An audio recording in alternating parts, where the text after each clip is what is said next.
It's like a cloud kind of slumped over, hanging out, being like, can you guys bring me bread? I'm God, but I'd like to munch on some bread, please. Can you guys bring me some manna?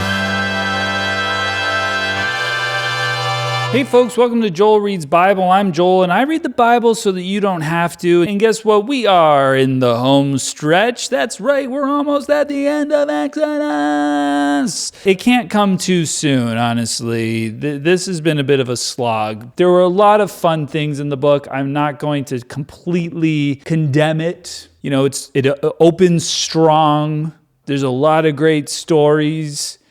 And then it just like tapers off. It's like they couldn't think of any more interesting stories. Then there's like, cool, we get the golden calf debacle.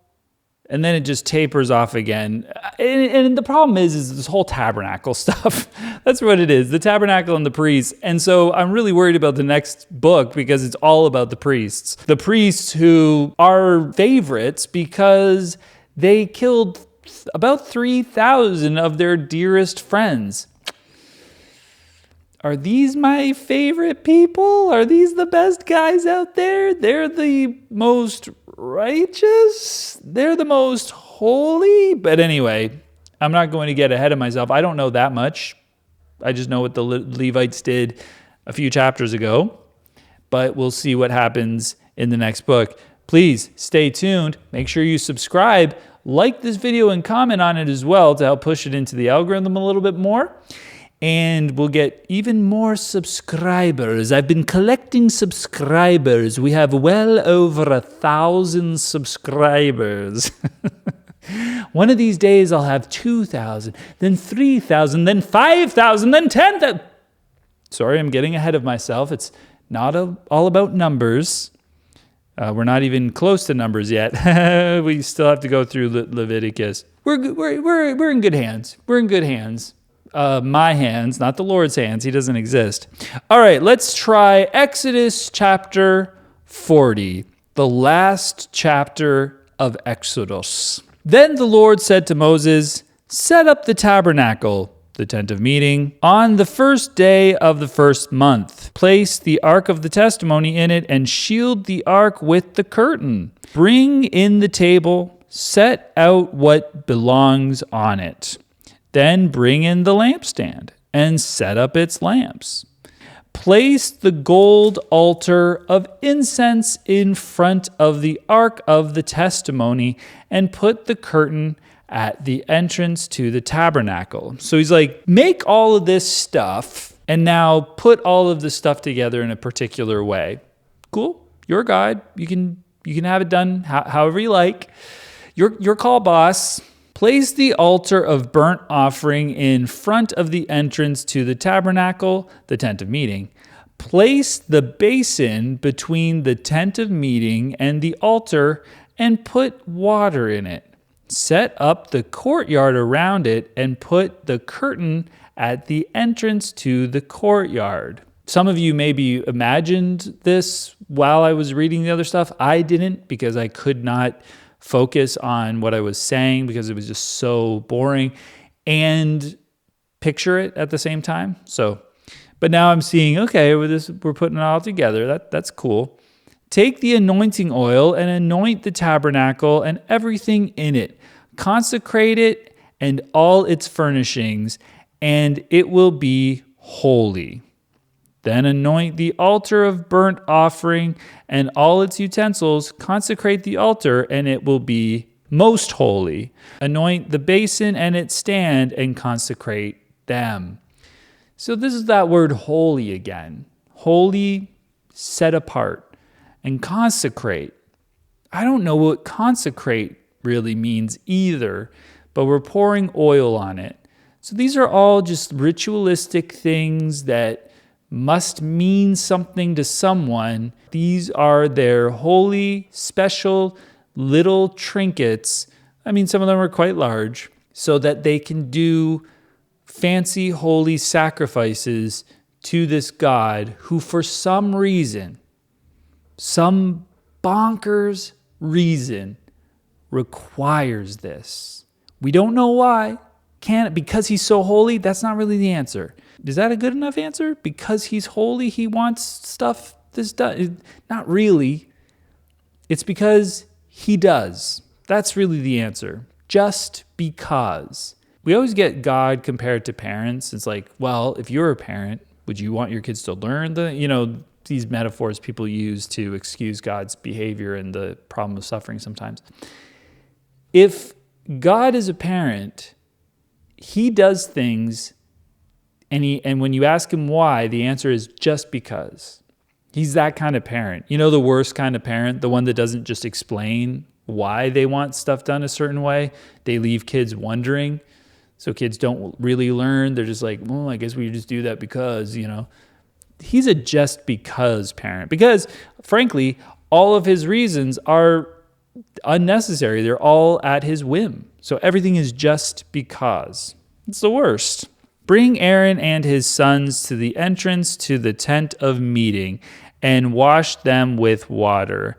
Then dress Aaron in the sacred garments, anoint him, and consecrate him so he may serve me as priest. Bring his sons and dress them in tunics.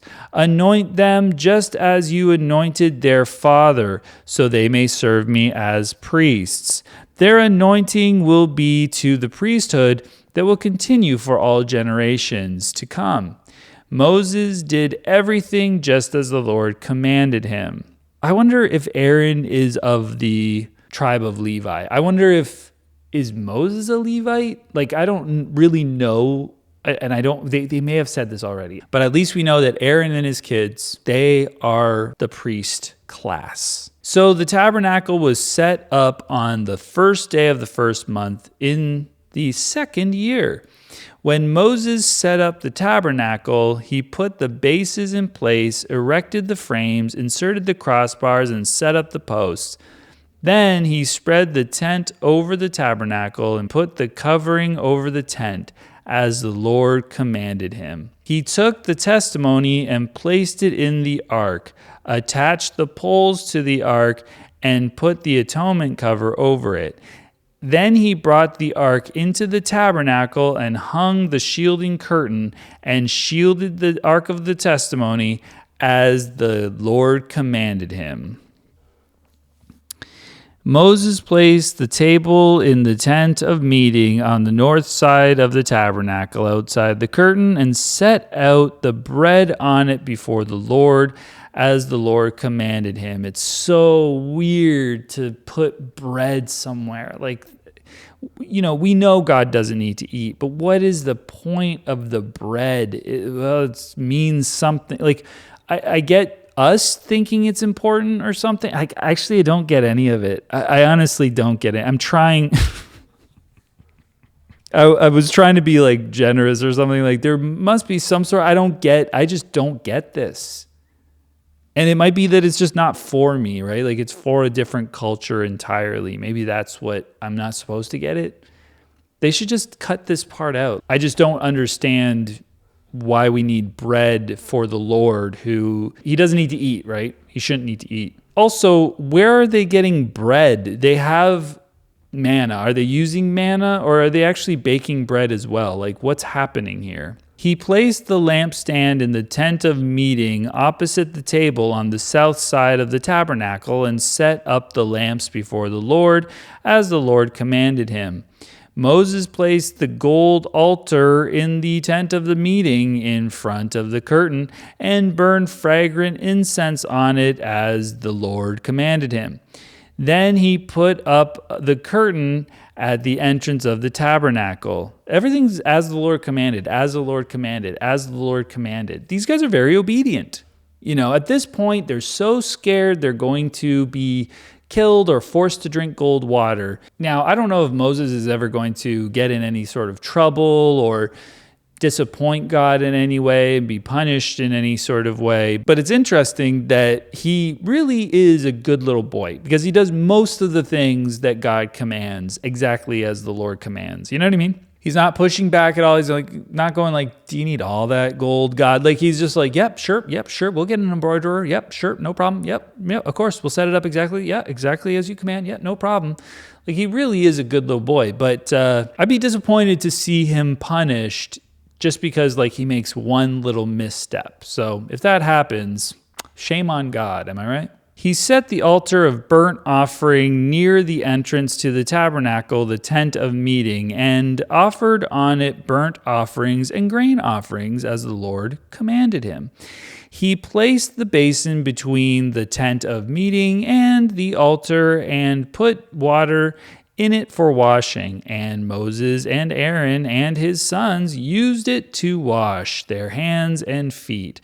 They washed whenever they entered the tent of meeting or approached the altar as the Lord commanded Moses.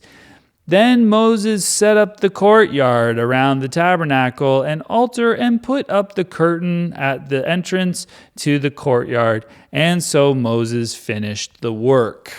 I find it cool that they're washing their hands. It feels like a preamble to germ theory. It's like they kind of know that it's healthier to wash your hands, but I'm pretty sure this is about being holy or consecrated on some level and being pure and clean. They probably aren't thinking about washing your hands before you do surgery or before you eat something, because this isn't really about eating. This is about wasting and flicking blood. I have to have clean hands before I flick animal blood in people's faces and stuff. But what is disappointing is that, and I don't want to jump ahead, but when we get to Jesus, we're going to see Jesus shirk this law. He's not going to think about germ theory and washing his hands.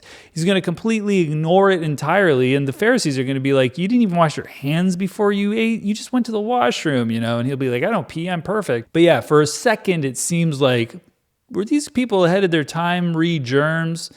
Definitely not. Then the cloud covered the tent of meeting, and the glory of the Lord filled the tabernacle.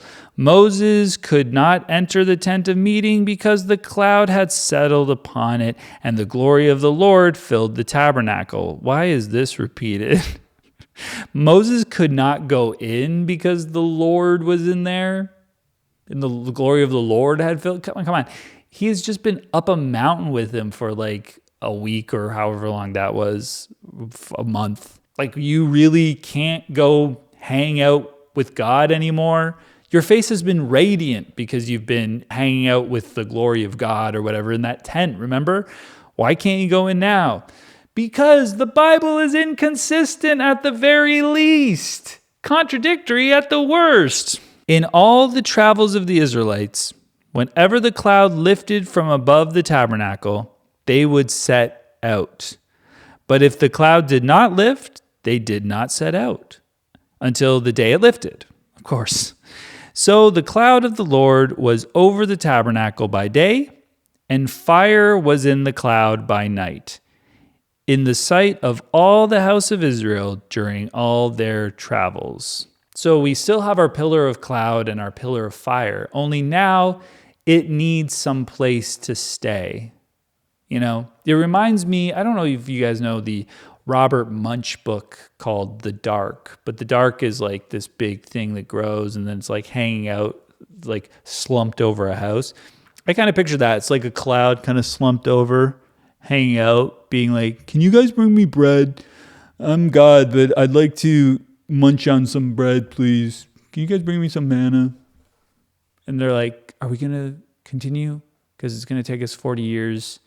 Like, it'll take like literally a generation's worth of people if we don't get moving to get to Canaan and defeat them and stuff. And he's just like, I don't really want to yet. It's like, God's depressed, man. He doesn't want to get up and go. Don't be too rude. He might hear you. And, he's currently in the fire mode. He looks like fire. So, leave him be. He's like, fine, okay, let's go, guys. And then he gets up in pillar of fire, and we all take the stuff apart, lift it up, let's go. I am actually excited to see what happens. This is a kind of a cool system. Oh, he's home, he's in his room, and then he gets up and starts walking. Everyone's like, get the room, let's go, let's follow him. Like, that's kind of it's silly, it's silly on the face of it, but it is kind of a cool move that they've done to sort of add this neat, new, funky idea. So anyway, that's it, guys. We've done it. We've completed Exodus. We'll be back next time for the recap of Exodus. Thank goodness we have that to, buffer us before we start reading Leviticus, which is probably just going to be a lot of the same stuff. Hopefully it will get more interesting, but I have a feeling that is not true.